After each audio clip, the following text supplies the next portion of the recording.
is a creaky old dinosaur.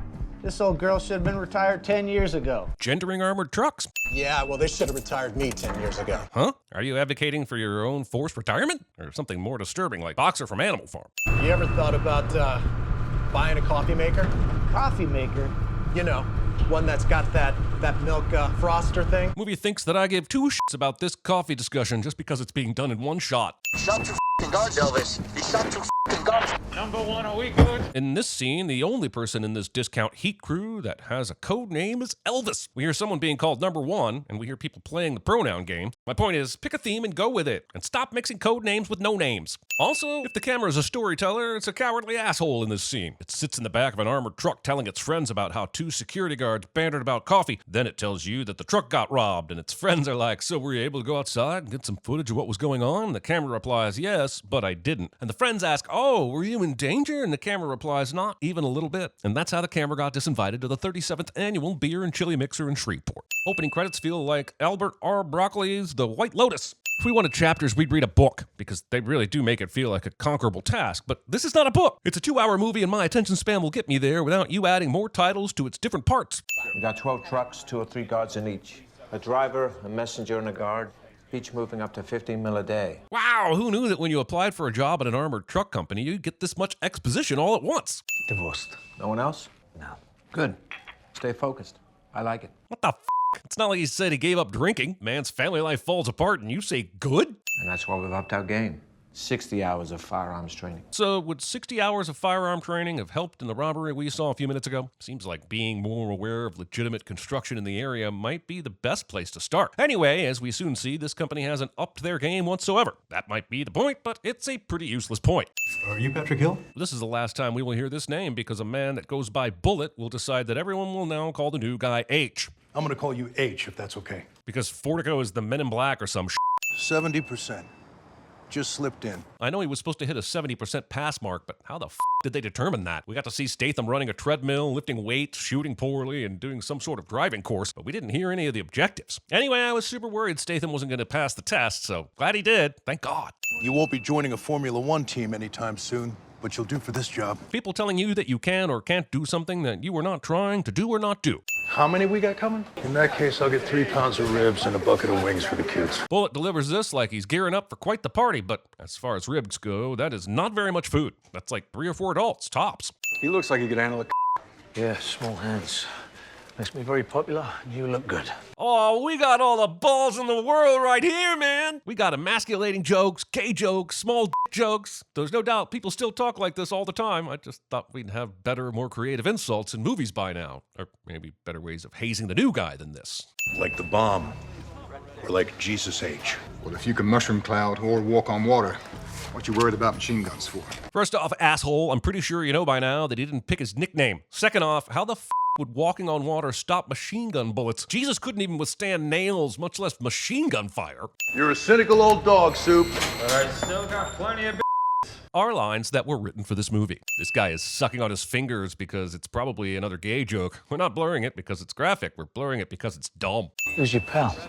I'll explain later. Yeah, he'll explain later, all right. Only he'll be completely lost about who that guy is and why he's a jerk for a long time. And even when H finds out that he took this guy's job, it never comes to play in this movie ever again.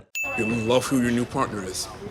Just tell me it ain't the limey. Who else would it be other than the f***ing new guy? And why the f*** do you care so much that you feel the need to insult him for being English? H still looks an awful lot like Jason Statham, so even if he was with the gun, he's still got that going for him. Also, why does Stewart have more information than Davey does about his new partner? Brando Duke himself. Movie has manufactured this tension based on nothing. We ain't the predators. We're the prey. No, you're Aliens versus Predator Requiem at best. At best. You get to meet the lovely ladies who work the tills. Just be wary of Hot Betty. The movie then cuts to the bank and they've already gotten the money. And this amusing setup for Hot Betty doesn't even pay off. It merely ends with them talking about it. He did just fine. Hot Betty almost slid off her seat. I prefer to lose myself in the dizzy food coma of synthetic cheese and impossible meat. Through God, all meat is possible. What do you mean by that? That cat's overqualified for this game. He's got history. And how the f do you know that, Stewart? Huh? If you were going to continue to have access to information about H on a level that suggests you are an undercover operative for the FBI, CIA, or IMF, then I'm going to continue adding to the list of movies that I'd rather be watching right now. We're all overqualified for this game. And we all got history. What does that even mean? And I'd say these printer instructions are a pretty good indication of the opposite. When H puts his time card in the slot, it looks like all the cards are leaning up against the glass. But when he leaves, a couple of the time cards are leaning away from the glass. And that concludes my devastating takedown of this scene. Jolly exciting, was it, mate? See the exciting cutthroat behind the scenes of a seemingly ordinary private security company that is anything but. Every day, these security guards have to deal with heavily armed criminals, but the real danger is with the people they work with. It's an action-packed new season of Armored Truck Wars, Armageddon's Apocalypse. What is taking him so long? It's a 10 grand drop. You should have been back 5 minutes ago. The question for me is, why isn't H with him? I know it's a small drop, but what's the purpose of keeping the still training H in the truck? Bullet, unless you found some beautiful blue-eyed Latino boy, you should be back by now. This script seems to keep confusing the qualities of crude and colorful. Now turn the key and drive, and I will tell you when to stop. So let me get this straight. Bullet was kidnapped somewhere in the fenced-in area by this boat and then taken blocks away to a warehouse without H and Boy Sweat noticing? Now, I could think of a few ways this might make sense, but it's my job to mind the gaps, not fill them in. Dave, you just worry about putting your ass back in your ass. You mean put it back in your butt? Of all the things you can put an ass in, that same ass is not one of them. It's like eating your own head. Luckily for H's impending badassery, this crew doesn't have the machine guns that the last crew did. Don't know what his plan would have been if that had been the case, but thankfully, the movie doesn't have to worry about that. I said suck my f***ing dick. Suck your own. Postmortem Malone. Your shooting was unambiguously precise, yet your training scores were decidedly average. Barely even passed. Barely even passed what? The shooting was just a small part of the test he had to pass to get the job. So was there a percentage of targets he needed to hit to pass that one part of the test? The movie was pretty ambiguous about all that so I guess I'll ding it and move on. Plus, have you heard the crews talking? They're inspired. Being happy that your crews are getting pumped to be in public shootouts. At a minimum, this sounds like it's going to be bad for your insurance premiums. Listen, there's a reason why I chose you two, because we have the same priorities. And we will never, ever discuss or talk about what those priorities are, especially not with these cameras watching. Our protagonist has strewn these files about, because this is how you properly use files. You know, to get the full picture. Who's this joker? What the hell's going on? Are we ever going to acknowledge just how bad the actual armored truck drivers in this movie are at their jobs? This is the second instance of a truck getting blocked, and these professionals with premium training all have no idea what to do in this situation. Considering the success rate, I'm surprised more people in this universe haven't tried to get in on the action. So let me get this straight.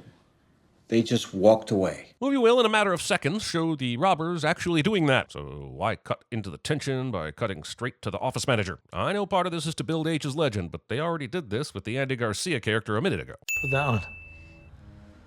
Meet me next door. Here in the States, it sounds like he just asked her to meet him in someone else's apartment.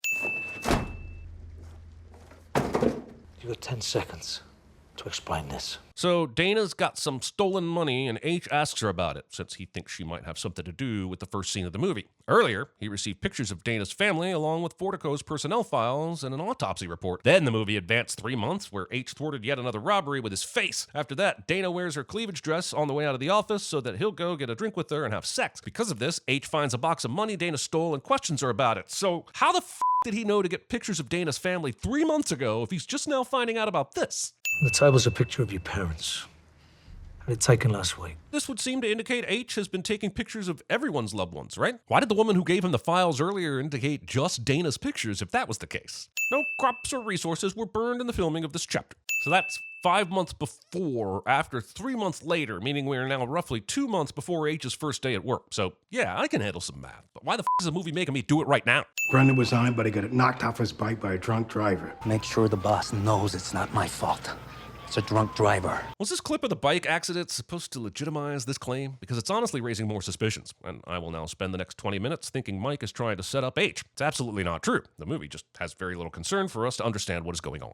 I'm out of town. Marky's surveying the depot. The story of how H's son got killed starts with personnel problems in the film's opening robbery that we now know H's crew planned, but were beaten to the punch by another crew. All they need is one guy to tell Mike if the armored truck turns left or right when it turns out of the parking lot. The idea they'd need to call the boss to do this is some atomic bullshit. But by the end of this movie, you'll swear they only had 2 guys available to rob this armored truck in the first place. They never explain how H's crew was supposed to pull this job off, especially with H hanging out with his son and Mike running a restaurant? Also, why does anyone need to spy on the depot? The security company isn't going to send other armored trucks to the rescue, are they? Also, I'm just scratching my head. Why do they have guys who are out of town or not available on the day of a job? Tracking you on your phone right now. You're blocks away, 10 minutes. H allows his men, or anyone for that matter, to track his phone? Now in a minute, those said gates are gonna open. And that said minute is now. Just because you believe time is a construct doesn't mean there aren't rules for how you can use it. All I need to know from you is if that truck is turning left or right. Ladder. Saying ladder instead of just saying the f***ing direction. Also, how do you know the exact moment the gate is opening but not what direction the truck is going? I'm pretty sure this truck wasn't moving nearly this fast at the beginning. You'd barely be able to get in that exciting talk about coffee if the truck was going this speed. All right, Mike. It's my day done. You haven't already asked that question? What have you been doing since you said ladder?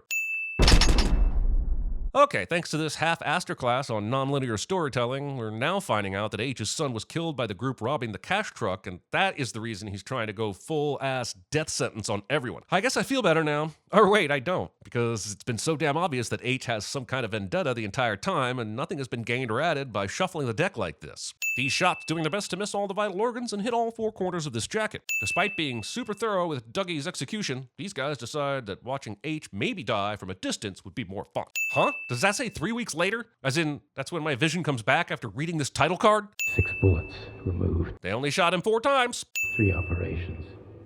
2 life-saving. And a third just for funsies, where we gave you a bigger, more action-packed penis. Floor is yours. I guess these 2 tiny zoom-outs convey proper floor-swapping protocol. And here's one more for good measure. This movie is very serious about who has floor power. Brendan, retain your dignity. You mean the dignity afforded to him by being the left or right guy who couldn't make it? It's a f***ing tragedy, boss. So wait, do the 4 people here constitute the entire power structure of this criminal organization? Left or right guy is one of the brain trust? After that, you got Mike, the guy who was out of town during this important job, and then you have Moggy, who was watching the depot, who was actually in charge of the f***ing robbery. I need to know who pulled the trigger. Has this movie bothered once, really, to tell us that another crew was at the job H's crew was at? The fact that he doesn't know who killed his son is the first time this movie has even addressed the question. This whole time, we've been led to believe they hired a psychopath on their team, but they haven't once mentioned another crew. But we've scorched earth. And successfully burnt the end of Chapter 2 in the process. You started by saying you'd do anything, but what I'm hearing is you think you've done everything.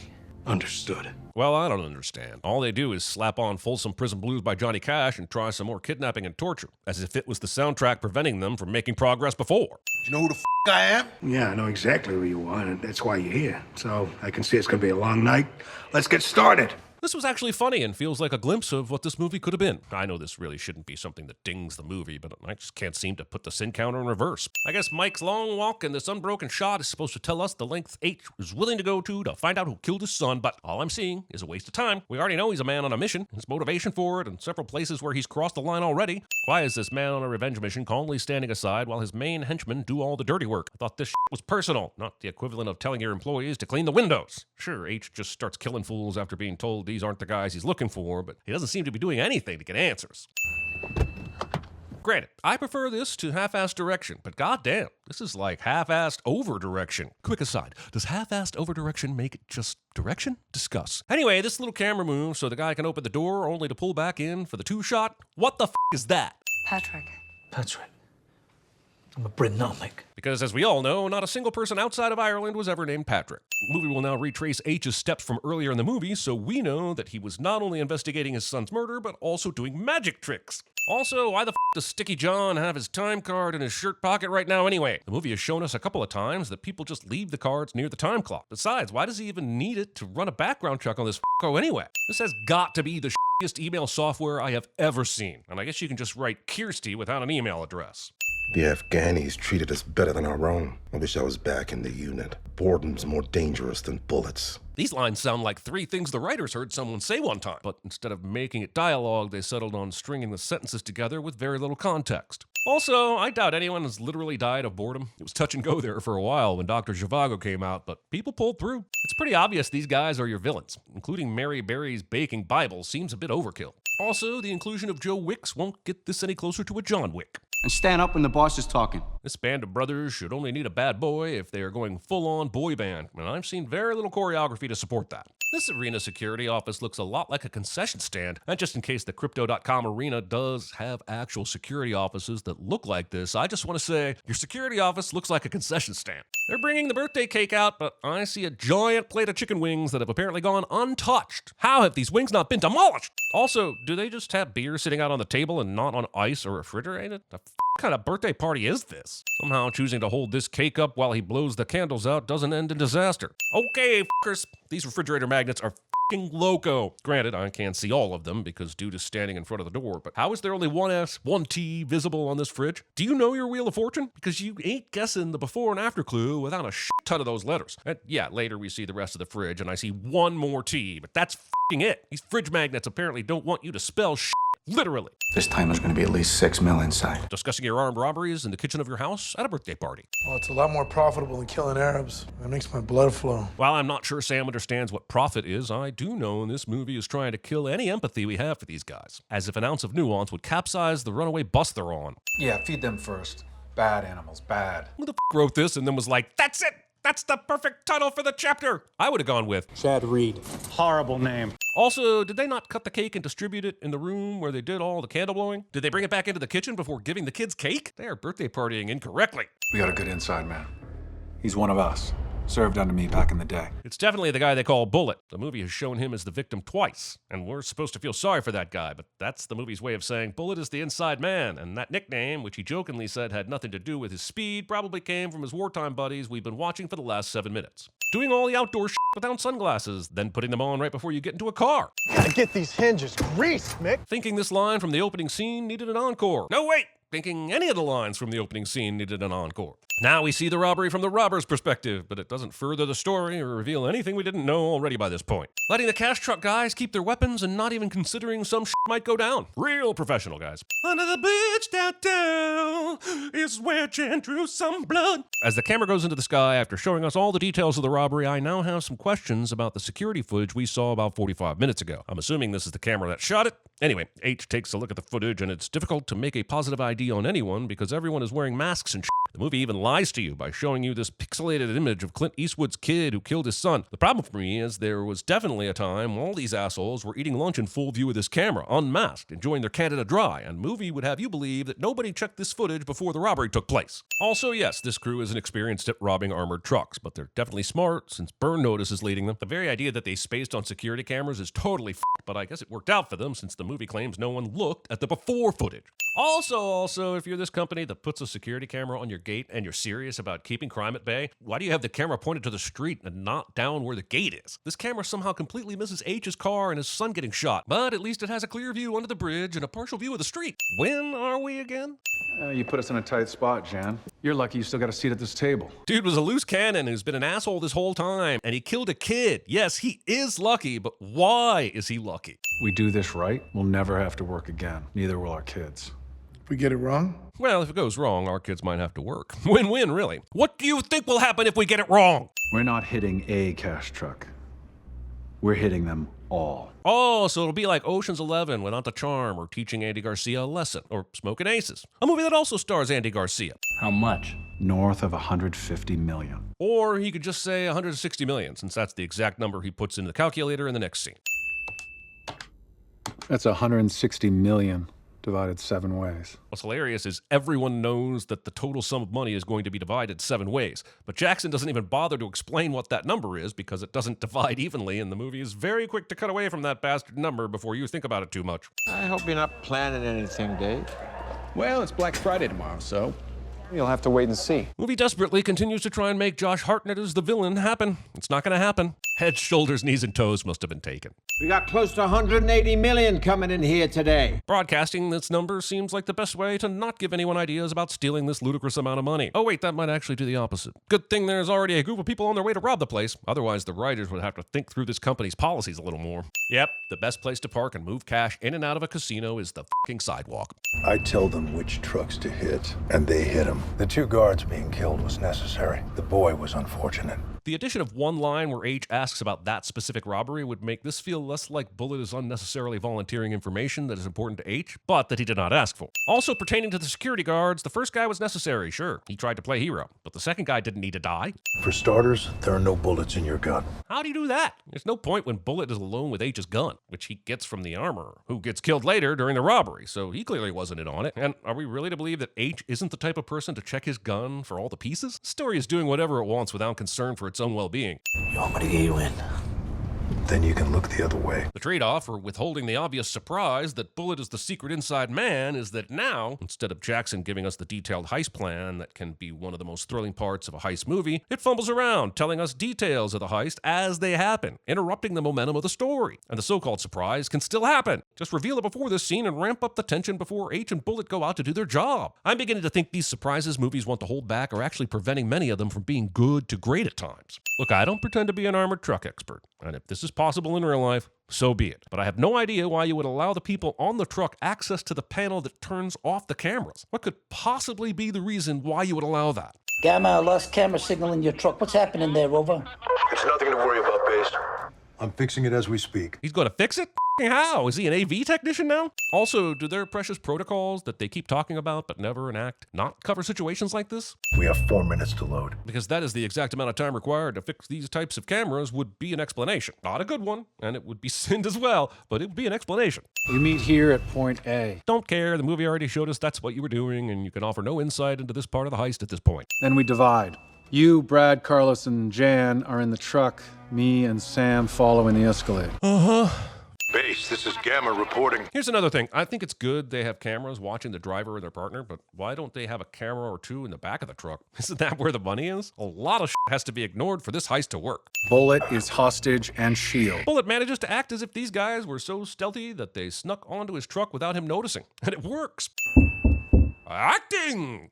At some point, we're gonna come under heavy fire. They got long guns, they're gonna use them. Why do the armorers have long guns, but they don't bother giving that shit to the people in the field? Every one of these extras runs at the men with machine guns because their premium training told them that's how we pad the body count. 180 million divided by $100 bills would be roughly 2 tons of money. It's kind of brutal they don't simply roll this glass case with the handy wheels on the bottom and make a quick escape. The time they spend loading all this cash into the bags and transferring them to a vehicle is just going to be absolutely insane. Even if wheeling this glass case into a vehicle is impossible, with all this planning, you'd think someone would bring it up and be told why they can't do it. Maybe the case is too big to fit through the door. Then explain why you can't blow up the bars to give a wider opening. The time factor is important, and they don't seem to have a solution for it other than, hopefully this works. This asshole carries one bag to the truck, and there is still literally more than a ton of money left. They do not have time for this. Once the alarm sounds, black and whites will be on scene within minutes. We will have 8 minutes until SWAT arrives. Yeah, here's an even bigger problem. 4 minutes ago in movie time, Sticky John hit the button for the alarm. The alarm wasn't shut off for another 2 minutes. But that doesn't seem to matter. At least 2 minutes have gone off the clock at this point, and you still somehow have to get all the money on a truck in less than 6 minutes so you can avoid SWAT. We gotta go now. Everyone is inspired to be a hero at this place for no obvious reason outside of the fact that they all thought it was cool when H did it that one time.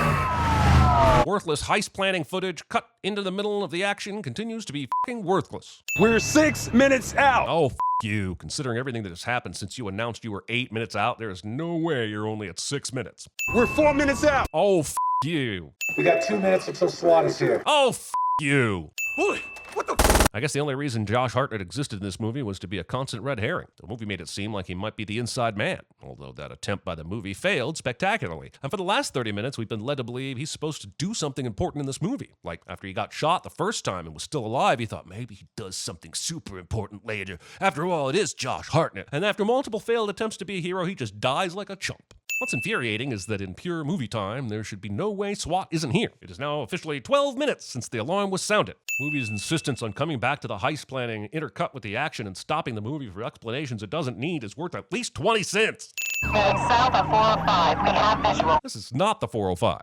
Might be next to the 405 because the 405 is definitely an interstate highway. My only concern is, Jan, strange things happen to men when they smell that much cash. He's a soldier. I wish there was more to Jackson trusting Jan than this he's a soldier argument. The whole movie, he's been insubordinate. If there was some story about him being unusually loyal, maybe I'd buy this, but it just seems to be Jackson's tragic flaw for no real reason.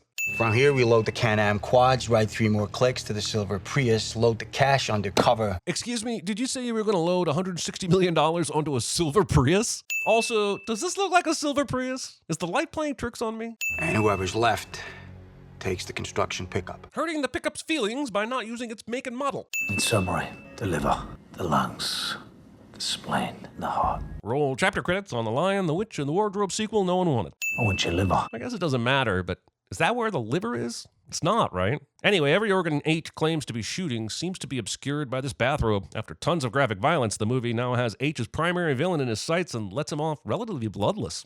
Are we done? I judge my Andy Garcia performances by how much more time he spends in a movie than Passengers. I guess at least they didn't Dangerous Minds his ass. Anyway, this feels like a Passengers level usage of Andy Garcia, so I give it a sin.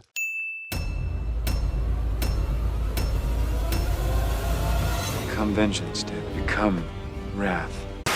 When we were kids, we start fights with the toughest bastards in the yard. But I was the one with the step in and finish him. They say the smog is the reason you have such beautiful sunsets. Reverse. Reverse. Reverse. Yo, Dave, come in. Hello, Hal, do you read me? Bob, open the gate or they're gonna kill me. There was a firefight! You even finished college and have held the same gym membership since 2011. Your mom goes to college. If I thought you were serious, I'd have to report you, you know. I'm serious. You're my mouth. How does someone like you afford a place like this and a $28,000 bike? You stupid, we got a million bulls out there. Everybody's watching us, and you get a car. You're telling me I'm excited? My mother's name. I'm betting the Joker told you to kill me as soon as we loaded the cash. Oh, I killed a bus driver. I know you're not telling me. Say something. I'm smarter than you, and I'm gonna find out what I want to know, whether you like it or not. To a cop, the explanation is never that. You know what I'm getting at, Virgil, the truth!